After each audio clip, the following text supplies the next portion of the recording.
수가성 여인과의 대화를 통해서 우리가 전도의 좀 막연한 어려움보다는 전도라는 것을 좀 직면했으면 좋겠어요. 우리가 좀 문제가 있으면 문제를 직면하면은 문제가 문제 될 때는요 답이 달리거든요. 근데 문제를 회피하면요 답이 안 달려요. 전도라는 것이 모든 그리스도인들에게 여기에 묵직하게 외쳐져 있는 숙제 같은 건데, 이게 그냥 막연하게 힘들다 어렵다 이렇게 생각하다 보니까 우리가 아예 그쪽으로는 생각조차 하려고 하지 않더라고요. 그러나 이제 전도라는 것이 사실 예수님 당시에도 또 사도행전에서도 전도 세미나를 듣고 뭔가 대단하게 훈련하고 몇 주간 우리 준비해가지고 그렇게 되어지는 것이 아니라 일상 속에서 아주 자연스럽게 이루어지는 일이었다라는 것을 성경을 통해서 우리가 봅니다. 그래서 이 전도에 대한 부담감을 내려놓고 우리가 우리에게 있는 거룩한 영향력을 편안하게 사람들에게 흘려보낼 수 있으면 얼마나 좋을까, 이런 생각을 하면서 성경을 읽던 차에 예수님이 수가성 여인, 이 사마리아 지역 수가성 여인에게 찾아가셔서 대화하는 과정에서 이 여인이 결국에는 예수님을 메시아다, 우리의 구원주다라고 고백하는 이것을 통해서 대전환이 이루어지지 않습니까? 이 안에 예수님의 놀라운 지혜가 많이 숨겨져 있더라고요. 그래서 그런 이야기들을 함께 나누는 시간이 되었으면 좋겠습니다. 우리 우선은 요한복음 4장 3절로 5절까지 말씀 보실까요? 요한복음 4장 3절로 5절입니다. 요한복음 4장 3절로 5절 같이 읽어보겠습니다. 시작. 유대를 떠나사 다시 갈릴리로 가실새 사마리아를 통과하여야 하겠는지라 사마리아에 있는 수가라 하는 동네에 이르시니 야곱이 그 아들 요셉에게 준 땅이 가깝고, 제가 잘라 먹었네요. 사마리아를 예수님께서는 이제 유대인이라면 사마리아를 지나가지 않고 아예 사마리아를 중앙에 두고서 요단강 동편으로 건너와서 에둘로 가든가 아니면 해변길을 따라 돌아서 가든가, 사마리아가 지름길임에도 불구하고 유대인들은 절대로 갈릴리 쪽으로 갈 때에 사마리아를 관통해서 가는 법이 없었어요. 왜냐하면 거기는 피가 섞인 동네였기 때문에 그쪽으로 가는 거, 그들과 뭔가 말을 섞고 교제하고 가다가 분명히 이제 여행길이니까 물도 마실 것이고 또 배고프면은 먹을 것도 사 먹을 것이고, 그러니까요 사마리아라고 하는 그 사람들과 물과 기름처럼 섞이기를 꺼려하는 것이 유대인들의 특징이었어요. 그게 이제 사마리아, 예수님 이유 없이 어느 곳을 간 적이 없는데, 근데 이 사마리아 지역을 예수님이 지나가셨다고요. 유례 없는 상황이죠. 예수님이 어느 곳을 가셨는데 누구를 만나시는데 아무런 목적 없이 가거나 그러진 않았거든요. 가시면 무조건 어느 사람을 만나거나 어떤 사건과 어떤 역사를 일으키는 그런 일들이 있으셨어요. 그러니까 예수님의 운신은, 예수님의 행동은 목적이 있는 행동들이었다는 거예요. 어느 것 하나도 의미 없이 행동하신 일이 없다는 거죠. 그것도 사마리아라고 하는, 제가 집중한 것은 이 사마리아라는 지역이에요. 사마리아. 근데 예수님은 그런 분이 아닌데 왜 사마리아 지역으로 들어가셨을까? 사마리아라는 지역은 유대인들이 노골적으로 기피하는 곳이었는데 정말 유대인의 혈통을 더럽혔다, 그 정통성 있는 이스라엘의 혈통을 더럽혔다는 이유로 개처럼 멸시당하는 지역이었는데, 주전 722년에 아수르에 의해서 이스라엘이 점령당할 때, 북이스라엘이죠. 북이스라엘이 점령당할 때 아수르로 다 끌려가죠. 그 남아있는 사람들은 정말 별 볼 일 없는 몇몇 사람들이 남았어요. 그래서 갔는데 그 북이스라엘 그 땅에서 아수르 사람들이 또 건너와서 살았어요. 이주 정책을 펼쳐서. 이주 정책 펼쳐서 북이스라엘 지경에 와가지고 사는 그 아시리아 거민들이 갑자기 사막에서 사자들이 나타나가지고 참으면 물어 죽이는 사건이 벌어지는 거예요. 이것을 이제 아수르 왕에게 탄원을 하죠. 우리 어떡하냐고. 이 바보들이라 그 땅의 신에게 제사를 지내야지, 그 땅이 노하지 않고 사자도 진정될 거 아니냐 해가지고 그 땅의 신이 누구냐 알아보니까 여호와 하나님이라는 거예요. 그래서 여호와라는 분을 우리가 어떻게 섬길지 모르니 그럼 어떻게 해야 되겠습니까 했더니 아수르 땅으로 끌고 간 사람들 중에 여호와 하나님을 섬기는 제사장들을 돌려보내면 될 거 아니냐. 그래서 모았어요. 모아가지고 이제 그 아시리아 거민들이 머물고 있는 북이스라엘 땅에 가가지고 자, 너희들 이 땅의 신 여호와 하나님께 제사를 지내라. 좀 진정해 주셔서 우리가 여기서 안전하게 살 수 있게 여호와 하나님을 좀 진정시키는 제사를 좀 지내봐라. 그랬더니 북이스라엘의 제사장들이요, 정통성이 없잖아요. 누구든지 그냥 뭐 아론의 자손들로 정통성을 잇고 또 어떤 절차에 따라서 제사를 하나님께 드려야 되는지 이런 그 어떤 율법의 규율을 모르고 있는 북이스라엘의 이 제사장들은 그저 이방신을 섬기는 그런 모양으로 똑같이 제사를 지냈거든요. 그러니 거기 있는 제사장들은 아무도 어떻게 하나님을 섬겨야 될지 모르고 10명이 오면은 10명의 제사법이 다 틀린 거예요. 사람들이 욕하죠. 아시리아 사람들이 무슨 제사법이 여호와 하나님 같은 여호와 하나님 섬긴다 놓고선 제사법이 다 다르냐 하면서 막 손가락질 하더라는 거죠. 어쨌든 그렇게 해가지고 이주한 몇몇 이 북이스라엘 사람들이 아수르 거민들과 섞여서 살게 됐어요. 예, 기존에 있던 몇몇 정말 별 볼 일 없는 영향력의 사람들, 그리고 다시 아시리아 땅에 갔다가 되돌아온 어떤 제사장들, 그 이후로도 몇 명씩 이렇게 다시 고향 땅에 그리워서 왔던 사람들도 있겠죠. 그래서 아시리아 사람들하고 혼혈이 돼버린 거예요. 거기서는 여호와 하나님을 섬기는 신앙도 없어져 버리고, 그리고 뭔가 어떤 뭔가를 지켜야 한다라고 하는 어떤 그런 마음의 어떤 사명감도 없고, 하나님도 잊어버리고 뭐 이런. 그래서 결국에는 이 땅을 통해서 더 이상 선교는 물 건너 간 얘기가 된 거죠. 이런 상황이 되니까 바벨론에서 남유다는 70년 동안 호되게 특수 교육을 받고서 돌아왔는데, 북이스라엘은 그때 당시 그 아수르 거민들하고 혼혈이 돼가지고 살면서 우리도 지분이 있다 하면서 이 예루살렘 성벽 재건부터 시작해서 성전을 자기들도 공유해야 된다라고 오히려 이 도비아 뭐 산발랏 이런 사람들이 막 방해하고 못되게 굴고 그랬잖아요. 그게 다 그런 배경에서 이루어진 사건들이죠. 그러니 이제 이런 그렇게 수백 년 동안 괴롭혀 왔으니 남유다를 중심으로 포로지에서 돌아온 귀환한 이스라엘 그 남유다의 정통성 있는 사람들은 이 사마리아 지역, 이제 북이스라엘의 수도가 사마리아잖아요. 그래서 그 사마리아 지역을 중심으로 있는 사람들을 뭐 정통성 있게 보겠냐고요. 피가 섞여 버린 개 같은 존재들, 짐승이랑 똑같은데 말을 할 수 있다는 특징만 있다는. 그래서 결국에는 상종도 하지 않는 멸시를 당하는 지역이 되어버렸어요. 그래서 지금까지 사마리아인들은 유대인들에게 노골적으로 사람 취급받지 못했고 개 같은 취급을 또 멸시를 당해 왔단 말이에요. 그런 취급을 한 유대인들은 그 누구도 사마리아 지역으로 다니려고 하지 않았어요. 그런데 예수님은 왜 이런 사마리아 지역을 가려 하셨을까? 왜? 예. 예수님께서 사마리아 지역을 통과하시거나 만일 사마리아 지역에서 그들과 상종한다면 앞으로 예수님의 활동에 상당한 지장이 올 수 있거든요. 이런 유대인들이 다 기피하는 그 지역에 가고 누군가의 대화하고 밥을 얻어먹고 물을 얻어먹고 그러면 예수님의 앞으로의 사역에는 지장이 생길 수 있단 말이에요. 사마리아라는 지역과 더불어서 만나러 가셨다. 만나러 가셨다. 더구나 제자들도 멀리 보내고 혼자 사마리아 지역을 가시는 것은 정말 위험한 일이죠. 유대인 다 따돌리는, 자기를 미워하는 사람들이 어떻게 그냥 마음 모아가지고 못된 짓 하면 어떡하겠어요.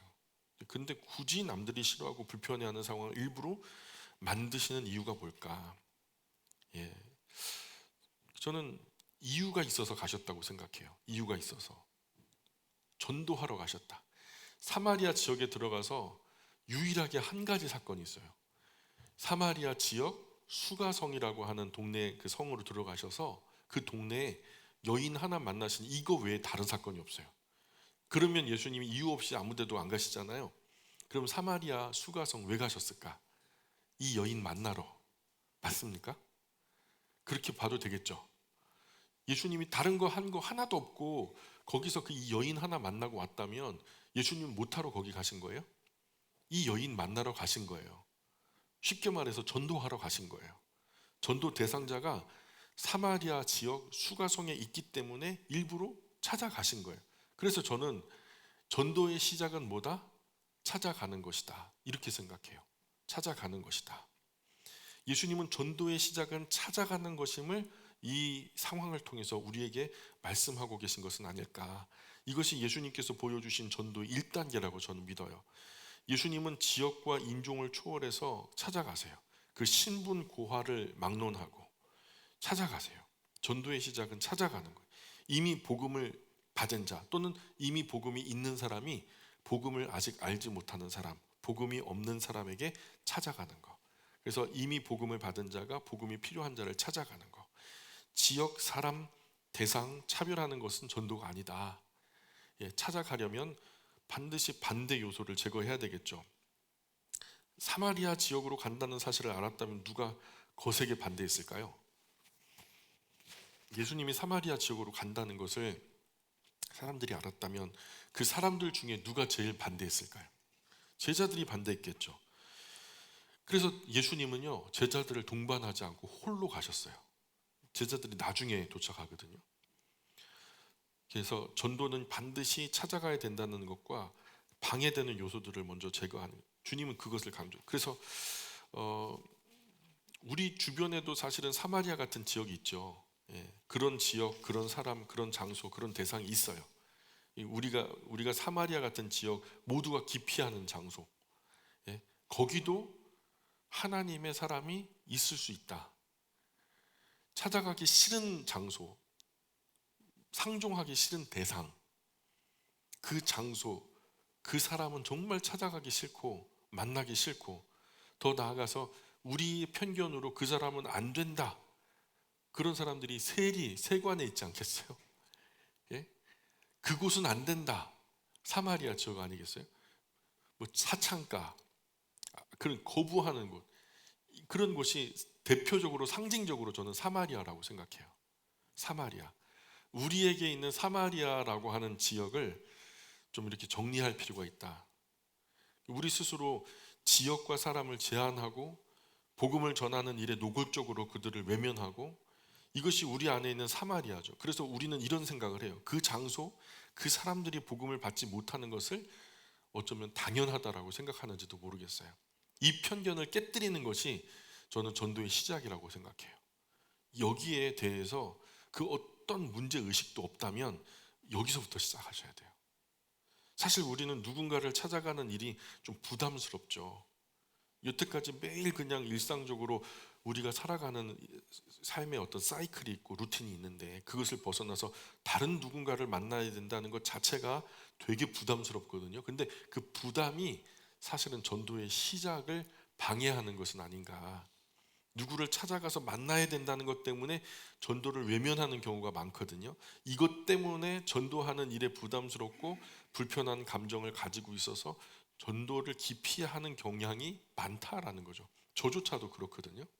익숙한 사람 만나서 그냥 편안하게 대화하는 게 좋지, 새로운 사람 만나면은 사실 뭐 이렇게 뭔가 긴장하고 저 사람이 나를 어떻게 생각할까, 왜 그런 부담이 없겠어요.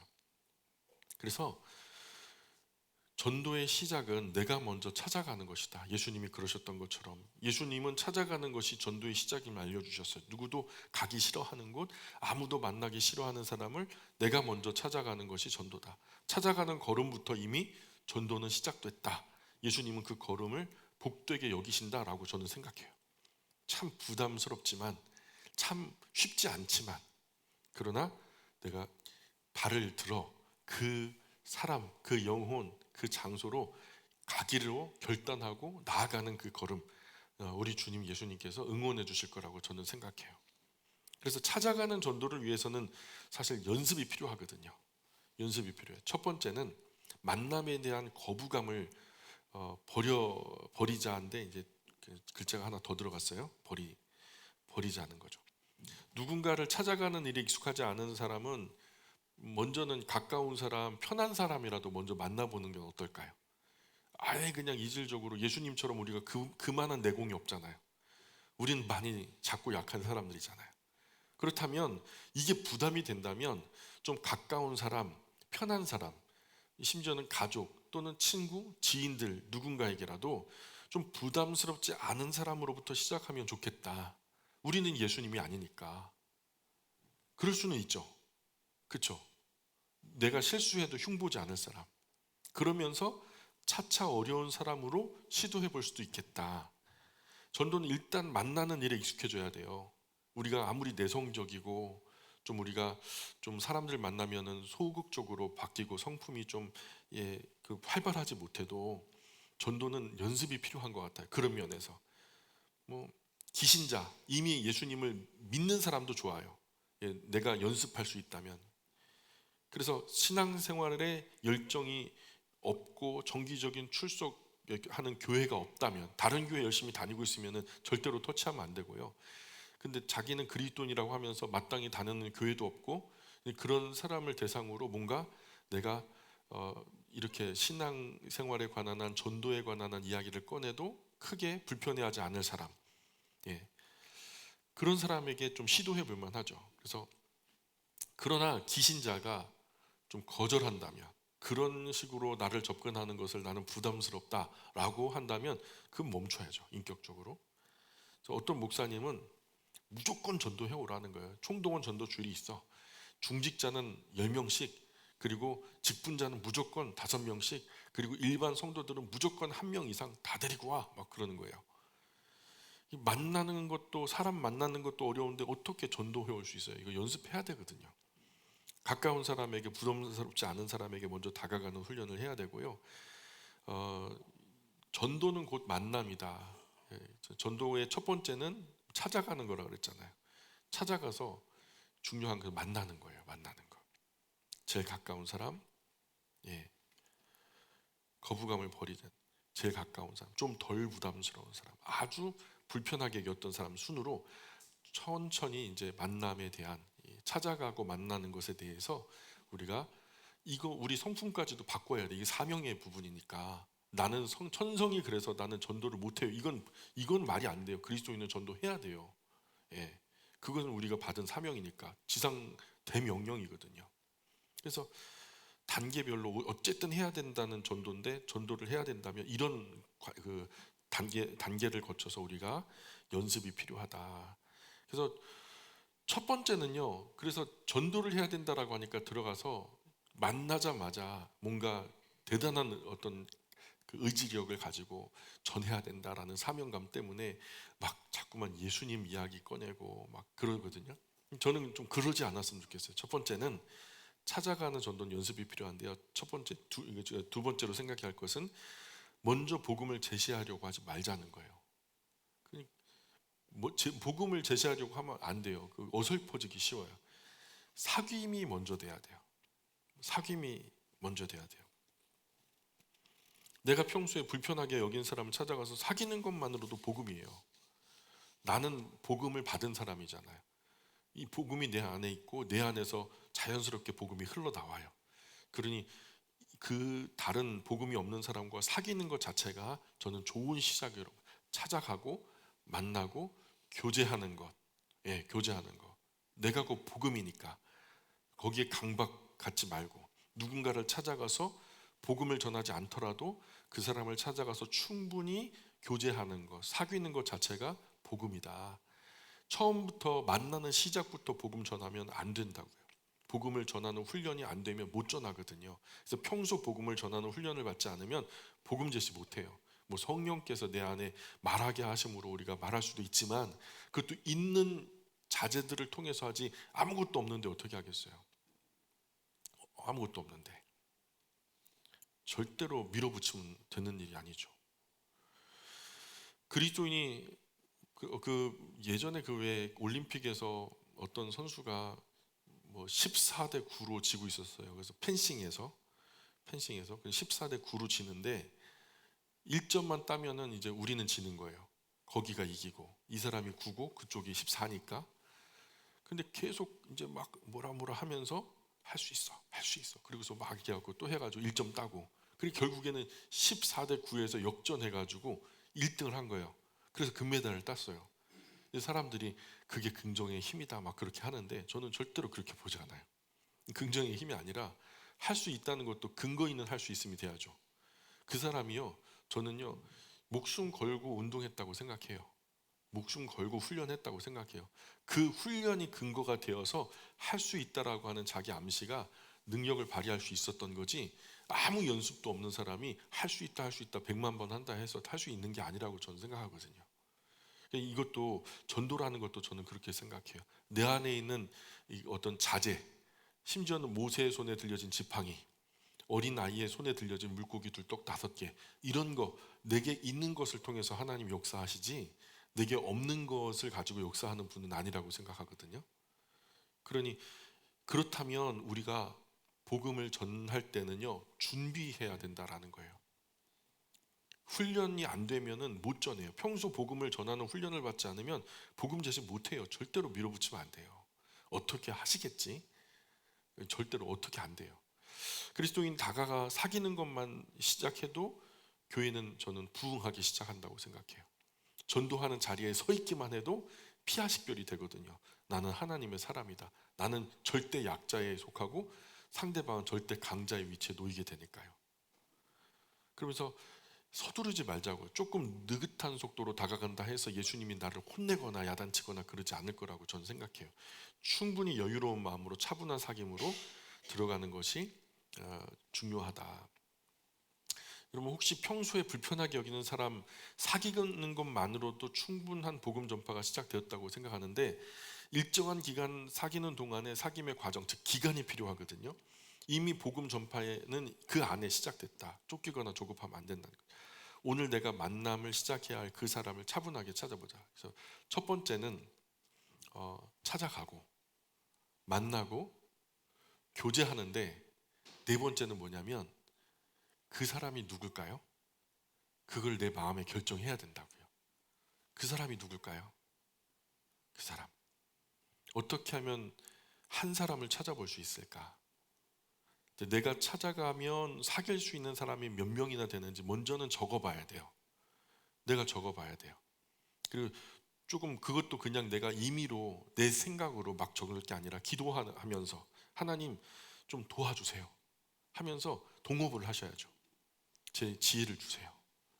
그래서 조금 가깝고 친하게 지낼 수 있는 사람 많이 하면 안 돼요. 나는 많이 하니까 한 10명, 20명, 100명을 적겠다. 그거 아니고 두세 명만 딱 정할 수 있는 두세 사람만 적어보자고요. 그리고 그들과 자주 만나서 그 중에 한 사람을 집중적으로, 그 두세 사람 다 사귀는 게 아니라 그 중에 한 사람을 마음에 그냥 통째로 담아버리자고요. 그리고 기간을 정하는 거예요. 적어도 1년 정도. 저는 그렇게 마음에 품은 사람을 뭐라고 표현하냐면 태신자라고 불러요. 연초 또는 연말, 내가 1년 동안 이 사람은 내 심령에 두고, 이 사람이 어떤 못된 짓을 하고 어떤 그 나쁜 짓을 해도 내 안에 품겨진 영혼으로 내가 섬기겠다라는 각오를 가지고 이 사람을 전도 대상자로 삼는 거죠. 태신자. 그래서 이 사람 한 사람 주 1회 이상 만남을, 우선은 만나야 되겠죠. 만남을 갖고 이후에 1년 동안 되는 동안에 1년 이상 되는 기간에 계속 교제의 끈이 느슨해지지 않도록 카카오톡을 등록한다든가, 아니면은 뭐 메신저로 같이 대화를 한다든가, 뭐 전화 통화를 한다든가, 일정한 어떤 자신만의 상대를 향한 어떤 그 소통의 끈이 끊어지지 않도록. 전도는 사귀는 거니까요. 전도는 만나는 거니까요. 전도는 차 마시는 거거든요. 전도는 같이 밥 먹는 거예요. 전도는 같이 이야기하는 거고요. 전도는 같이 노는 거예요. 전도는 같이 교제하는 거고요. 그래서 복음이 없는 사람, 복음이 있는 사람이 복음이 없는 사람과 그렇게 일상을 같이 이렇게 공유하는 거예요.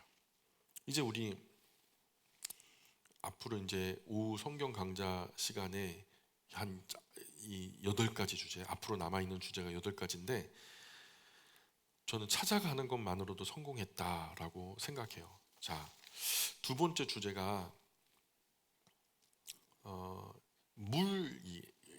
그 이후의 성경 구절 볼까요? 요한복음 4장 6절부터 보세요. 6절 보세요. 6절부터 9절까지입니다. 같이 읽어볼게요. 시작. 거기 또 야곱의 우물이 있더라. 예수께서 길 가시다가 피곤하여 우물 곁에 그대로 앉으시니 때가 6시쯤 되었더라. 사마리아 여자 한 사람이 물을 기르러 왔음에 예수께서 물을 좀 달라 하시니 이는 제자들이 먹을 것을 사러 그 동네에 들어갔음이로라. 사마리아 여자가 이르되 당신은 유대인으로서 어찌하여 사마리아 여자인 나에게 물을 달라 하나이까 하니 이는 유대인이 사마리아인과 상종하지 아니함이로라. 아멘. 제가 이 말씀에서 집중했던 것은 물이라고 하는 주제예요.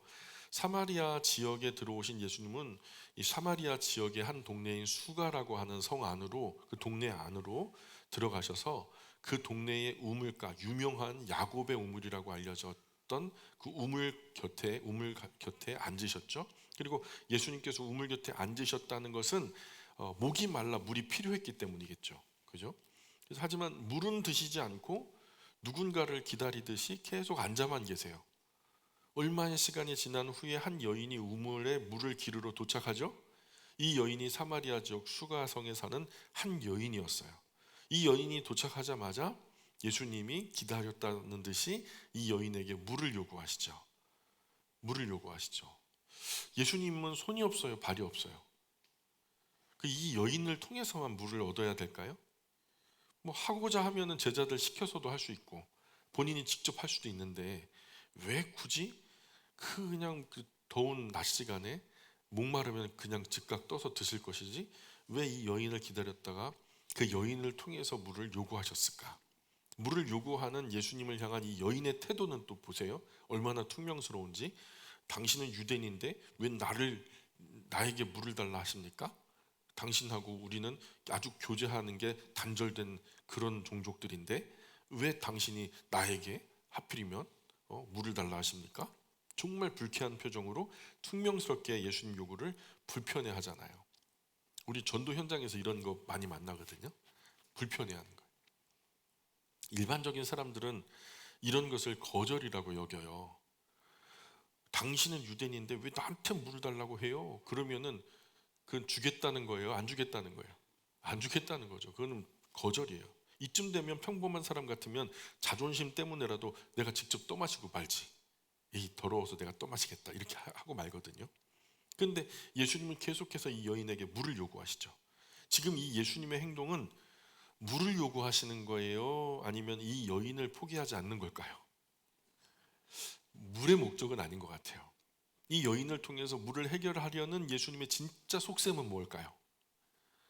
자신을 향해서 집요하게 물을 미끼로 접근하는 이 예수님을 이 여인은 어떻게 생각했을까요?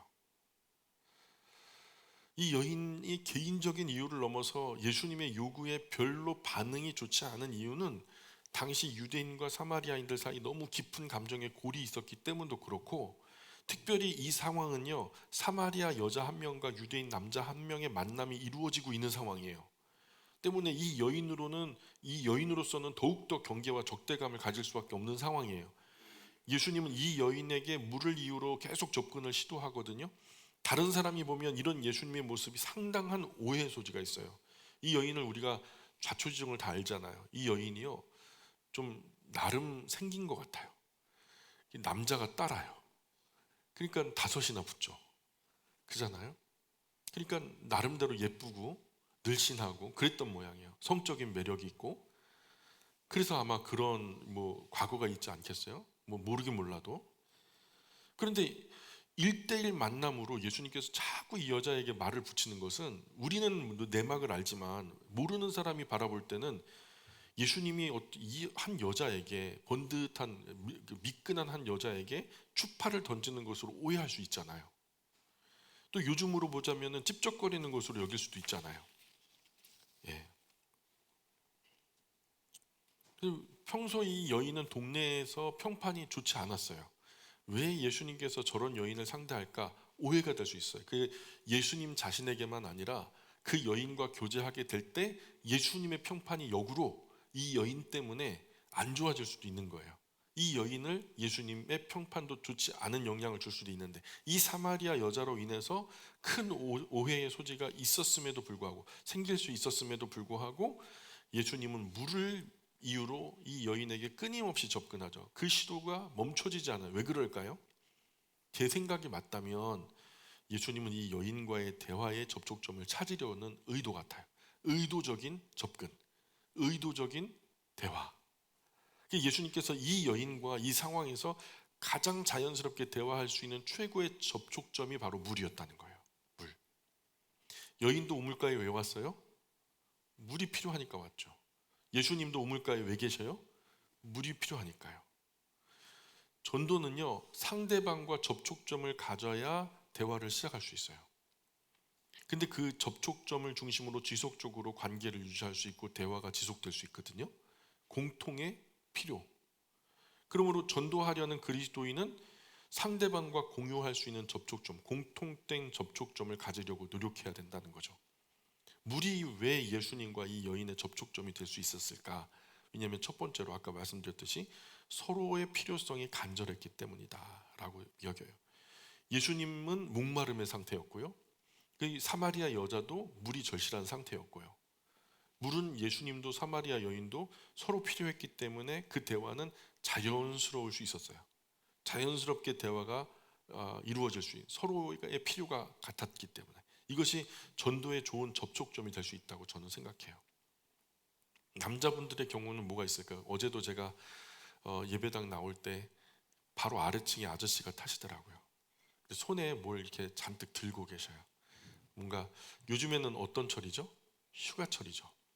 그래서 너도 나도 다 휴가 다니는 그런 철이기 때문에 휴가 이야기를 꺼냈죠. 어떻게 휴가는 다녀오셨어요? 그랬더니 다녀왔어요. 어디로 다녀오셨어요? 제주도로 다녀왔어요. 그랬더니 제가 이제 얘기한 거, 제주도 물가 비싸다면서요. 다 아는 공통 분모니까요. 그래서 어려운 점은 없었어요. 그랬더니 뭐 싼 데만 찾아다녀서 별로 어렵진 않았어요. 생각보다 사람들도 많지 않았다고, 뭐 그렇게 불편하지 않았다고, 그렇게 대화를 시작하는. 여기서 제가 예수님 얘기 끝내면은 10걸음 물러나죠.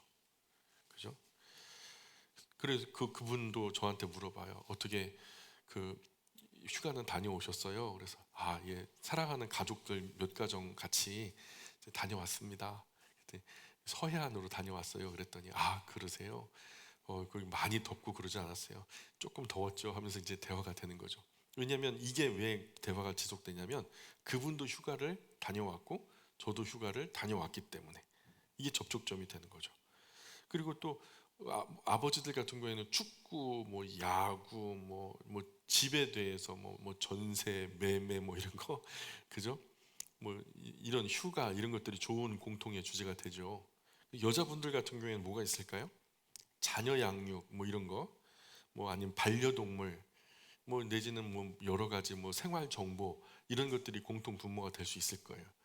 이런 것들을 좀 찾아보고 자연스러운 어떤 대화가 그냥 한 번만 안녕하세요 안녕하세요 1차 대화예요. 이건 1차. 이거는 바보도 하는 거예요.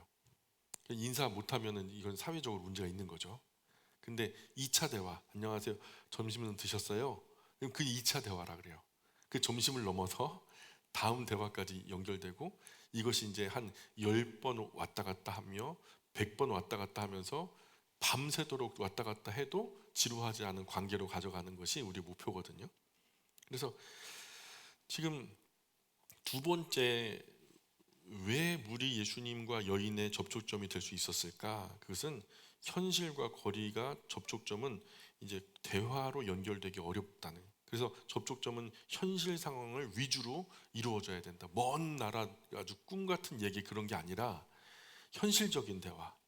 이 여자 같은 경우에 이 사마리아 여인은 현실적인 상황이 물을 길어가지 않으면 안 되는 현실이에요.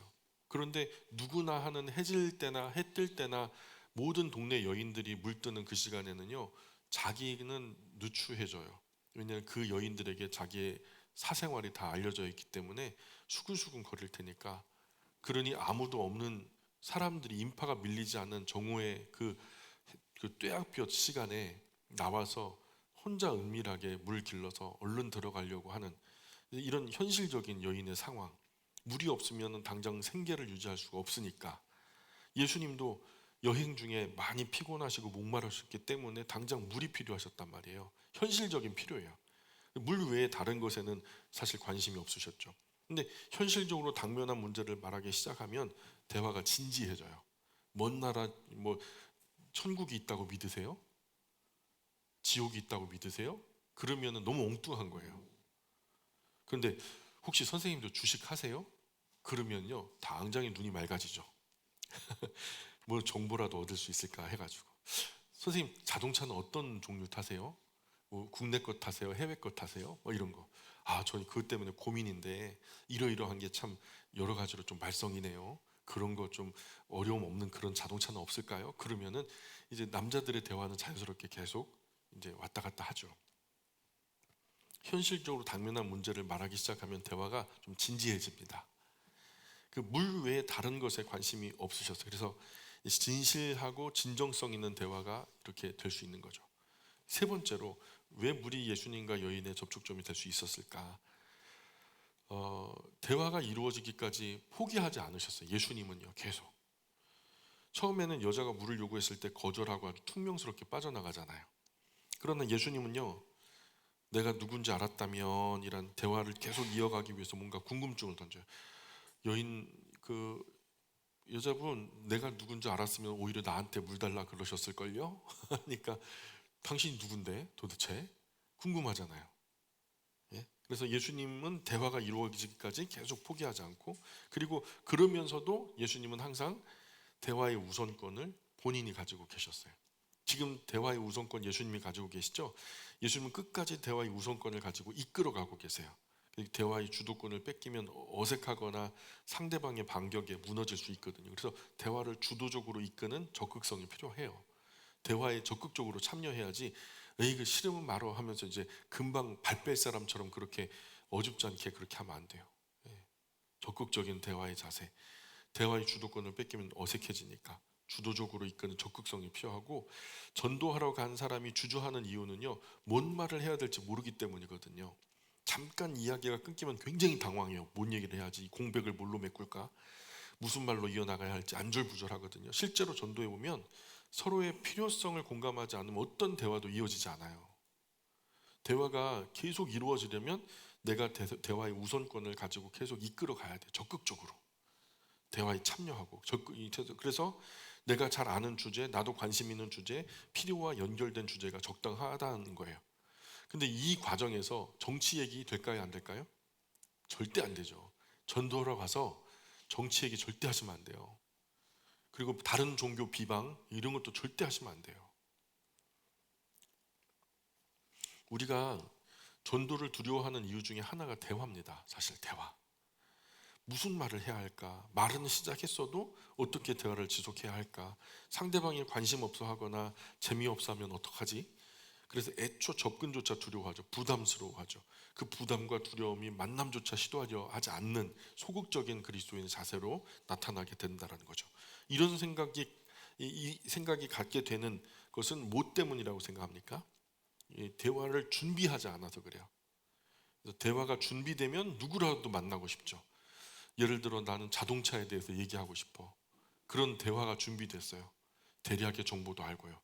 그러면은 내가 모르는 거는 같이 이제 얘기하는 도중에 이제 채워질 수 있고, 그죠? 준비만 되면 적극성이 되는 거예요. 적극적으로. 예수님 먼저 가서 이 여인을 기다리셨죠. 적극적이죠. 어떻게 그럴 수 있었어요?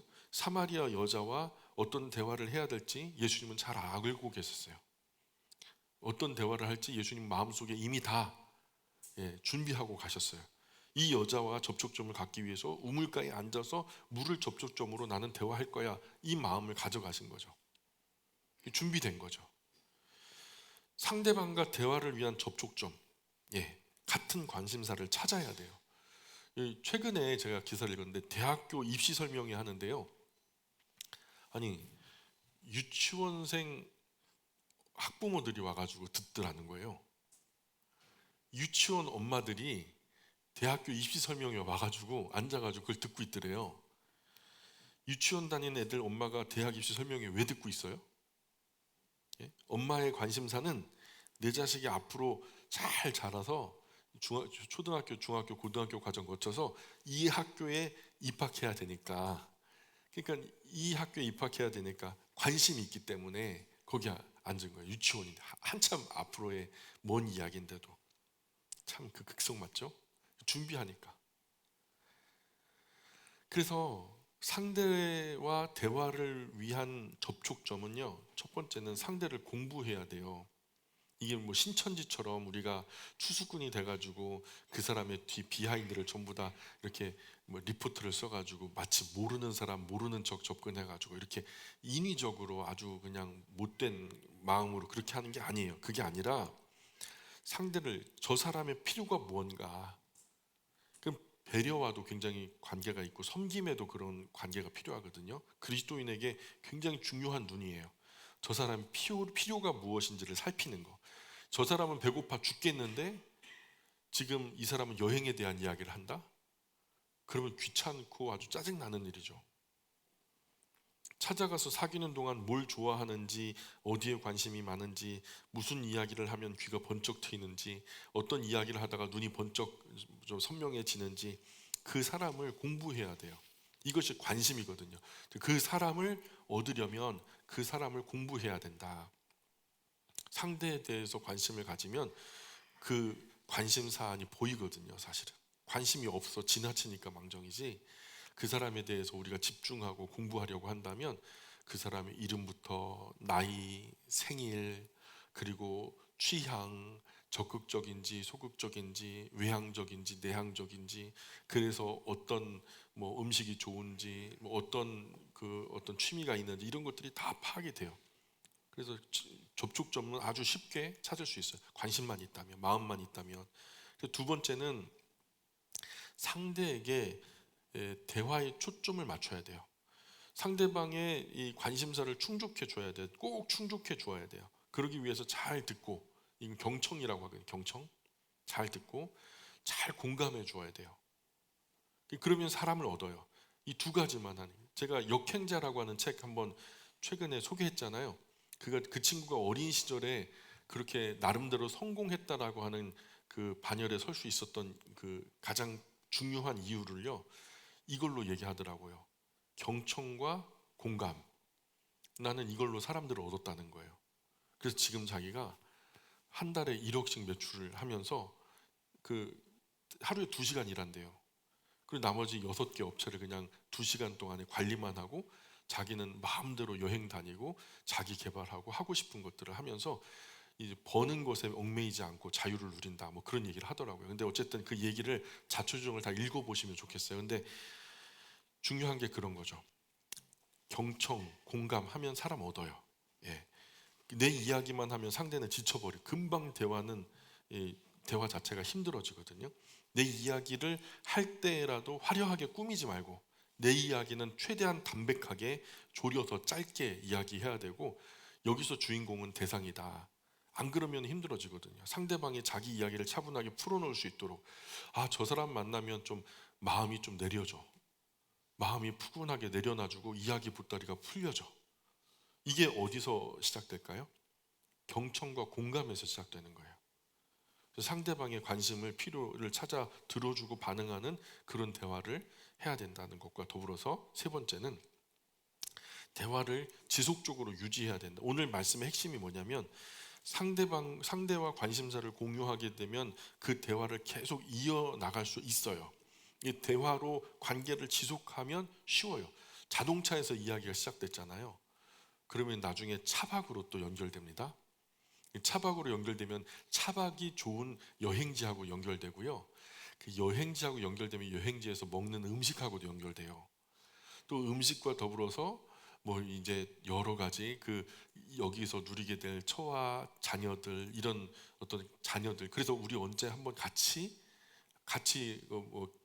한번 가봐요. 차박을 같이 가봐요. 뭐 이런 식으로 조금 더 깊은 내밀한 교제가 이루어질 수 있는 거죠.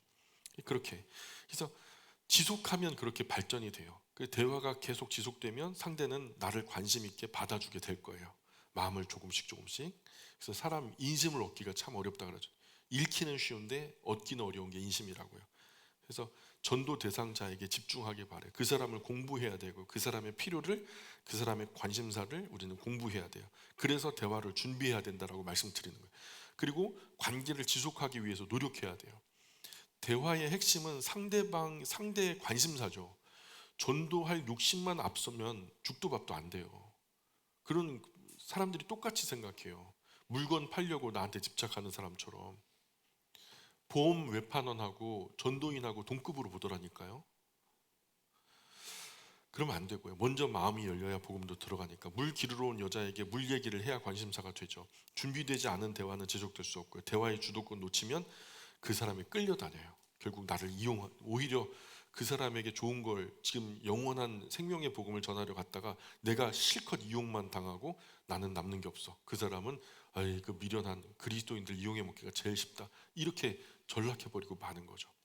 실제로 전도는 그리스도인 사이에서 연습돼야 돼요. 저는 음식 만들 때 참 마음이 편해요. 뭘 할 때 마음이 편하세요? 이런 쉬운 대화. 훈련되어야죠. 그러면 나와 익숙한 사람이 아니더라도 자연스러운 대화가 진행될 수 있고요. 남자들이 교회 오면 정착이 되게 어려워요, 사실. 예, 정착률을 퍼센테이지를 보면 교회 성장 연구소에서 매년 그것을 발행하는데요. 여자분들에 비해서 한 10분의 1밖에 안 돼요. 남자분들의 정착률이. 왜 그럴까요? 제가 가만히 분석해 보니까요. 그걸 보고서 손에 쥐고서 기도했거든요. 그랬더니 성령님께서 어떤 지혜를 주시냐면, 교회는요, 남자분들이 좋아하는 관심사가 별로 없어요. 교회 안에 관심사가 뭐가 있어요? 여자분들은 관계 중심의 존재들이라 그저 대화가 될 만한 상대만 있으면 좋아요. 예, 그래서 거기에 한적하고 편안한 공간이 있고 맛있는 밥에 차까지 곁들여지면 금상첨화죠. 그죠? 하루 종일 얘기하고 하루 종일 교제할 수도 있어요. 여자분들은 그렇게 공감대를 만들어내요. 그래서 전도하기에 정말 그 최적화된 분들이 여성분들이 참 전도 왕들이 대부분이거든요. 근데 아버지들이 왜 정착이 어려냐? 이 예배당 안에요. 뭔가 공감대가 없어요. 관심사가 없는 거예요. 그래서 뭔가 남자분들은 행동하는 것을 중심으로 하거든요. 말보다 함께 일어나서 뭔가 활동을 한다든가 뭐 봉사를 한다든가 일을 한다든가 할 때 훨씬 빠르게 교제가 이루어져요. 아무 말도 없이 그냥 여기서 못질하고 뚝딱뚝딱 저기서 뚝딱뚝딱 여기서 막 하고 그러다가 일의 스타일 속에 성격을 발견하고 저 사람 나랑 맞아 그러면서 친구가 되는 그런 대부분의 교회는 목사의 관심사, 교회의 관심사만 있지 그 일반적으로 아버지들 관심사에 별로 관심이 없는 거예요. 우리 교회는 뭐 하는 교회입니다. 자랑하지만 신앙 없는 전도 대상자들은 별로 관심이 없어요. 그게 뭐 나랑 뭔 상관인데. 이 교회도 적절한 접촉점을 찾는 것이 정말 큰 숙제입니다. 그래서 그런 아버지들이 오셨을 때 우리도 이제 세 가족이 두 파트가 왔잖아요. 한 가정 한 분이 오셨는데 이분들에게 우리가 한번 연습을 해보자고요. 이분들은 스스로 예배당 문을 열고 들어오신 분들이에요. 이보다 더 귀한 경우가 어디 있어요? 그분들의 관심사, 예? 그분들이 좋아할 만한 거, 이 공감대를 한번 찾아보는 거 참 좋은 것 같아요. 저 사람이 이 교회에 와야 할 이유, 관심 가져야 할 이유, 즉 접촉점이 있어야 된다는 거죠. 미래교회는요 점점 더 교회마다 색깔이 독특해질걸요. 그래서 작은 교회는 작은 교회대로 독특한 색깔을 내야 되죠. 그런데 작은 교회는 독특한 색깔을 내는 것이 정말 어려워요. 재정적인 이유도 있고 인력에 관한 문제도 있고 그래서 작은 교회가 성장이 정말 어려운 거예요. 그래서 가장 탁월한 대화의 기술 따라해 보실까요? 경호공반. 경호공반. 예, 이게 앞글자만 딴 건데요. 첫 번째는 경청이에요. 참 이게 입이 근지럽더라도요. 잘 들어주셔야 돼요. 근데 이제 나는 듣는다 해서 시간적인 이유가 아니라 적극성이에요. 눈 맞춤을 하면서 고개 끄덕여 주면서 호응하는 거죠. 그 다음에 호응하는 거예요. 잘 들었다라고 반응해 주는 거. 그래요? 정말요? 와, 그때 많이 힘드셨겠어요? 와, 정말 그때 신나셨겠어요? 그 투망 한 번에 한 보따리를 잡으셨다고요? 와, 대단하네요. 그럼 너무 호응이죠. 그리고 공감하는 거예요. 공감. 그 정서에 야 진짜 기쁘셨겠어요. 야 나도 진짜 그랬으면 좋겠다. 막 그러면서 그 반응하는 거죠. 위에 이제 반응이 이제 호응인데 위에 세 가지를 탁월하게 하는 것이 뭐냐? 질문이에요. 질문. 그 질문. 그래 그때 그렇게 하셨는데 그 이후로도 그런 적 있어요? 하면서 이제 그것에 대해서 나는 관심을 갖고 있고 너의 그런 기쁨, 너의 즐거움에 대해서 나도 동참하기를 원한다. 근데 충분히 공감이 되어졌을 때 질문이 나오는 거거든요. 그 앞서 경청, 호응, 공감이 없으면요 질문은 못 나와요. 예수님 사마리아 수가성 여인과 대화할 때도 질문이 참 많아요. 내가 누군지 네가 알면 말이야. 막 그런 대화의 기술이거든요. 일단 상대방이 말 끝까지 경청, 공감, 반응, 호응하는 거. 그래서 내가 말하려고 하는 것을 명확하게 던지고 잘 알아들었는지 질문하는 거. 말이 끊어지지 않게 하는 거 정말 필요한데 먼저는 상대방에게 먼저예요. 상대방의 마음을 먼저 받아주는 거. 상대의 관심사를 위한 공부 필요하지 않겠어요? 그죠? 지금은 전도지 하나 주는 것보다도요 좀 관계를 깊이 오래 가져가야 되거든요. 이 전도지 말고 여러 사람 욕심내지 말고 오직 한 사람, 내가 이제 마음에 하나님 앞에서 기도하고 품게 된 그 한 사람, 태신자, 기도하면서 마음으로 정하고 인격적으로 진지하게 접근하기로 작정한 그 사람, 이 사람의 필요를 살피고 그 사람과 원만하게 대화가 이루어질 수 있도록 좀 충분히 공부하고, 그리고 교제에 들어갈 때 경청, 호응, 공감, 반응, 이렇게 1년 동안 한 사람과 인격적으로 진지한 대화, 교제를 이루면 정 들겠어요, 안 들겠어요? 정 들고 말고죠. 예배당에 나오지 않아도 충분히 거룩한 영향력을 끼치게 되는 거예요. 그러다가 점점점 상대방이 나의 관심사에도 관심을 갖게 돼요. 한참 내 얘기만 하다 보니까 너는 어디 살더라? 너는 뭘 좋아하더라? 하면서, 그게 이제 사실 시속 게임이거든요. 이런 좋은 영향력이 계속 시속 게임을 하면서 성장 발전하는 거죠. 그리고 또 한 가지, 4장 10절 보세요. 여기 보니까 한번 요거 읽어볼까요? 시작. 기도하며 준비된 잘 벼려진 짧고 무게 있는 차돌맹이 같은 나의 신앙의 한 문장이 필요하다.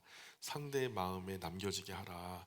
이게 좀 준비해야 돼요. 이 복음에 관한 것은 이때부터 좀 잘 준비해서, 사실 그 복음이라고 하는 것은요, 형태가 없어요. 내용은 있죠.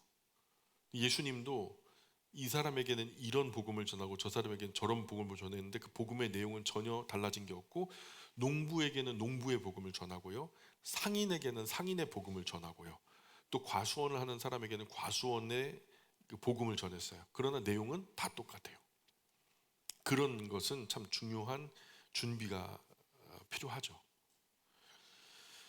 우리 이후로는 제가 그거를 한번 4장 10절부터 15절 여러분 성경책으로 읽어볼게요. 슬라이드가 제가 끊어져 가지고 직접 읽어보시면 좋을 것 같아요. 요한복음 4장 10절로 15절입니다. 같이 읽어볼게요. 시작. 예수께서 대답하여 이르시되 네가 만일 하나님의 선물과 또 내게 물을 좀 달라 하는 이가 누구인 줄 알았다면 네가 그에게 구하였을 것이요 그가 생수를 내게 주었으리라. 여자가 이르되 주여 물 기를 그릇도 없고 이 우물은 깊은데 어디서 당신이 그 생수를 얻겠사옵나이까? 우리 조상 야곱이 이 우물을 우리에게 주셨고 또 여기서 자기와 자기 아들들과 짐승이 다 마셨는데 당신이 야곱보다 더 크니이까? 예수께서 대답하여 이르시되 이 물을 마시는 자마다 다시 목마르려니와 내가 주는 물을 마시는 자는 영원히 목마르지 아니하리니 내가 주는 물은 그 속에서 영생하도록 솟아나는 샘물이 되리라. 여자가 이르되 주여 그런 물을 내게 주사 목마르지도 않고 여기 물 기르러 오지도 않게 하옵소서. 아멘. 그래서 이 10절에서 15절 사이에 제가 집중하게 된 단어는 생수라고 하는 주제예요. 생수. 우물가에서 숭늉 찾는다는 옛말도 있잖아요. 그 수가성 우물가에서 예수님도 물에 대한 전혀 다른 말씀을 하고 계신데 예수님은 생수에 대한 이야기를 꺼내세요. 예수님께서 말씀하신 이 생수는 여인이 그동안 전혀 들어보지도 못했던 너무너무 생소한 이상한 생수의 이야기를 해요. 예수님이 말씀하는 생수는 영원히 목마르지 않는 특효가 있다라고 주장을 하세요. 내가 주는 물을 마시는 자는 영원히 목마르지 아니하리라. 그런 물이 세상에 어디 있어? 이 물을 간절한 필요와 갈증에 대한 이 여인이 특별한 소리로 이제 들리는 거죠. 그러자 여인이 말하는 게, 예수님의 생수에 대한 이런 특별한 생수 이야기를 하자 몇 가지 반응이 나오죠. 첫 번째는 그 물 내게 주십시오. 당장 주십시오. 그리고 다시는 여기 나오지 않게 해주십시오. 이 여자가 자기 현실을 드러내는 거예요. 나 좀 제발 여기 우물가에 나오지 않게 해주세요. 물을 기르러 오는 이 일이 이 여인에게는 현실적으로 너무 큰 고통이었던 거죠. 그런 것을 호소해요. 우리가 대화하다 보면요, 그 대화가 깊어질수록 상대방이 자기의 아픈 상처를 나타내요. 일반 세상 사람들은 대화 중에 그런 약점이 보이면 흉음이 돼서 뒷담화로 이어지고요, 결국 그 사람을 따돌리고 문제 삼고 그러거든요. 근데 그리스도인들은 절대로 그러면 안 되죠. 예. 오히려 그것이 복음의 굉장히 중요한 포인트가 되거든요. 그래서 이 여인이 현실적으로 얼마나 큰 고통이었는지 호소하면서, 그러자 이 여인은 예수님의 생수 이야기에 기다리기라도 한 듯이 적극적으로 반응을 하는데, 예수님이 말씀하시는 생수하고 이 여인이 찾는 생수는 같은 건가요? 만약 이 여인의 생수의 비밀, 즉 물이 아니라는 사실을 알았을 때 이 여인이 어떻게 반응할까요? 대단히 실망할 거예요. 그죠? 자기 농락했다고 무시했다고 화낼 거거든요.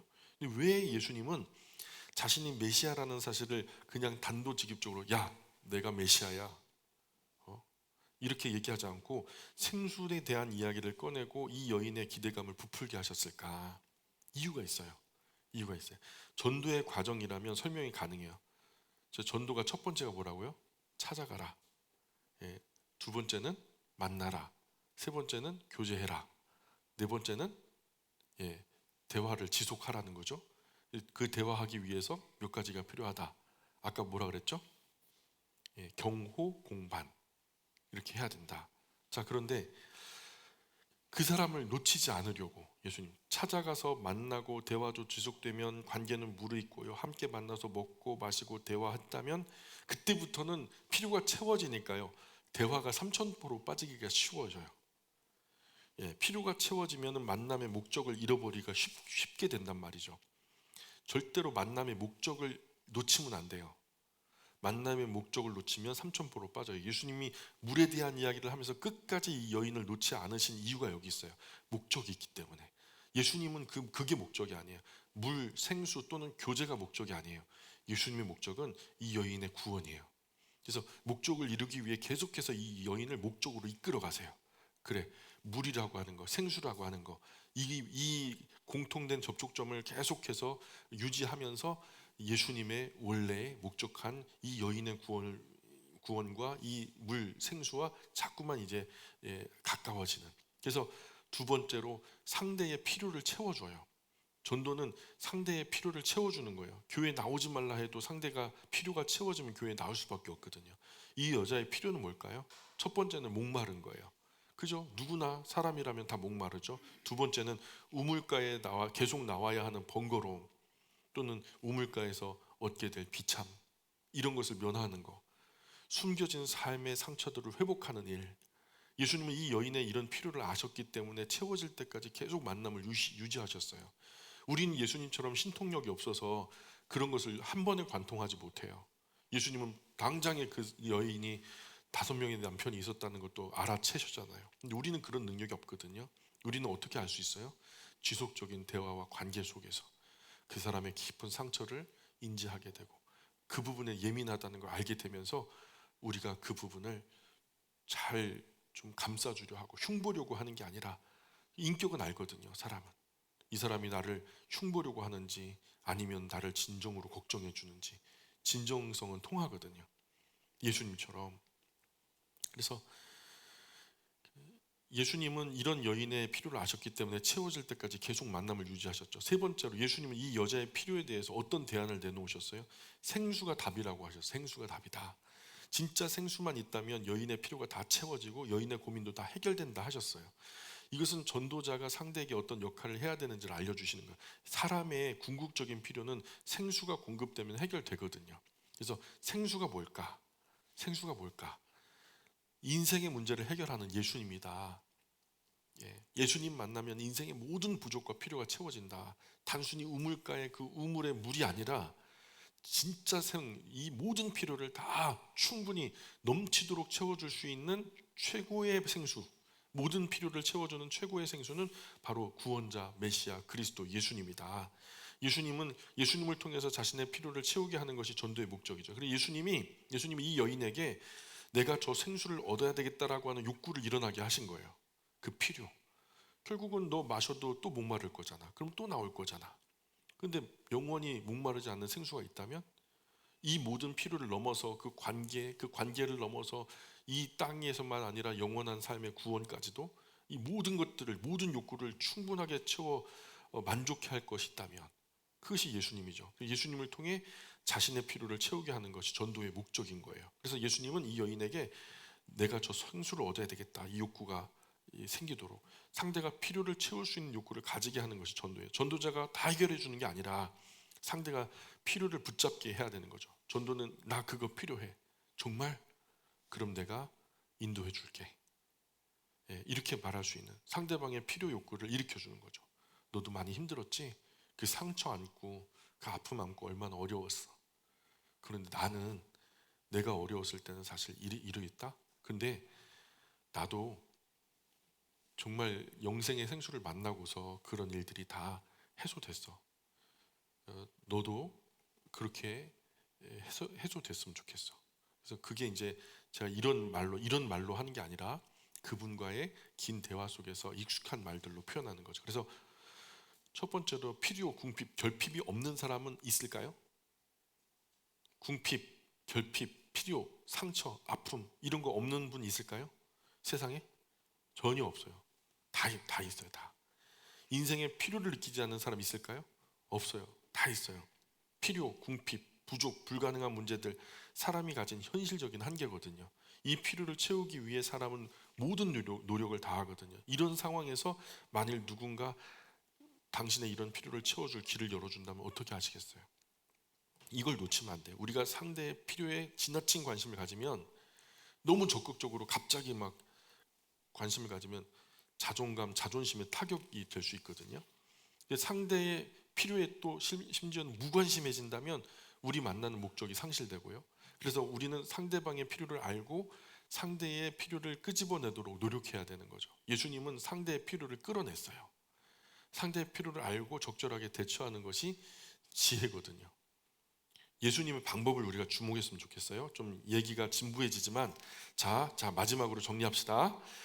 예수님의 방법을 한번 주목해 보세요. 예수님은 상대의 필요를 정확하게 아셨어요. 생수라고 다신 거죠. 이 여자의 얼마나 목마른가 알고 계셔서 그게 비단 육체의 목마름이 아니라 정신적으로 영적으로 얼마나 목마르다는 것을 대번에 아셨죠. 인생의 목마름 정확하게 아셨어요. 상대의 필요를 잘못 짚으면 오히려 상대가 상처가 될 수 있거든요. 상대의 자존심을 건드릴 수 있거든요. 상대방의 필요에 해결책을 섣부르게 제시하면 안 돼요. 충분히 교제와 관계가 무르익기 전에는요, 예수님처럼 이렇게 단번에 할 수는 없어요. 우리는 예수님이 아니니까, 우리는 사람이니까 그 사람을 충분히 내 안에 담고 이해하게 될 때까지는 우리의 노력이 필요하다. 이런 사람과 유사한 경우를 제시해 주면 돼요. 직간접적인 해결 방안을 제시해서 상대로 하여금 스스로 문제를 해결해야 되는 의지를 갖게 하는 거.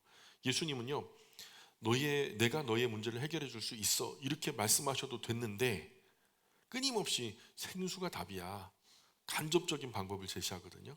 왜냐하면 이 여인 스스로 문제 해결에 의지를 갖지 않으면 내가 지금 이게 진짜 문제고 이 문제에 대해서 정말 답이 필요해 라고 하는 그 긴박성, 그 필연성이 나에게 없으면 줘도 아무 의미가 없는 거죠.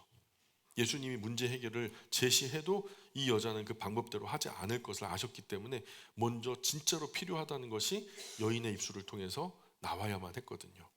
모든 사람은 문제 해결의 욕구를 가지고 있어요. 이것이 전도가 반드시 되는 이유예요. 상처 없는 사람이 없어요. 그래서 반드시 전도가 되는 이유예요. 다른 말로 하자면 우리가 전도해야 할 목적인 거죠. 또 다른 말로 전도가 성공할 수밖에 없는 그런 이유가 여기 있어요. 자신의 문제를 해결해 줄 수 있는 길만 제시된다면 전도는 되는 거예요. 전도가 성공으로 이루어질 수 있어. 예수님 이 방법 가르치시는 거죠. 스스로 전도가 되게 하자는 거죠. 나 좀 전도가 되게 해봐. 나에게 그 길 좀 알려줘봐. 이런 필요를 내가 아니라, 전도하는 내가 아니라 대상인 상대가 나에게 요구할 수 있게. 모든 사람은 문제 해결의 욕구를 가지고 있어요. 자기 스스로 문제 해결의 길을 안다면 어떤 방법이든지 뛰어들거든요. 전도하니 마지못해서 나오는 것하고 자기 문제 해결이 될 것 같으니까 예배당에 나오는 것, 그런 것은 시작과 끝이 상당한 차이가 있죠. 자신의 욕구에 의해 교회에 나온 사람, 끌려 나온 사람 정착률이 무려 5배래요. 내가 정말로 필요해. 여기에 나에게 인생의 답이 있어.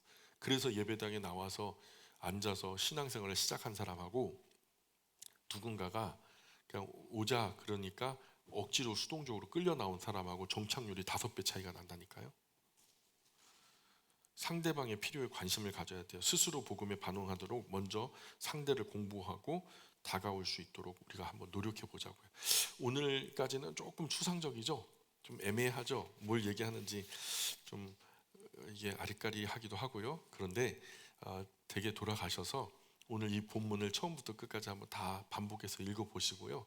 그래서 우리가 함께 나누었던 그 주제가 되어지는 사마리아라는 거, 물이라는 거, 또 생수라는 것에 동그라미를 치시고 각 챕터에서 주제에서 우리가 다루었던 생각들을 한번 정리해 보시면 좋을 것 같아요. 다음 시간에 계속해서 한 두 가지 정도의 주제를 또 나눠보고 한 앞으로 세 주 정도는 더 이 본문을 통해서 우리가 전도 이야기를 나눠보도록 하겠습니다. 오늘 여기까지 할까요? 기도하겠습니다.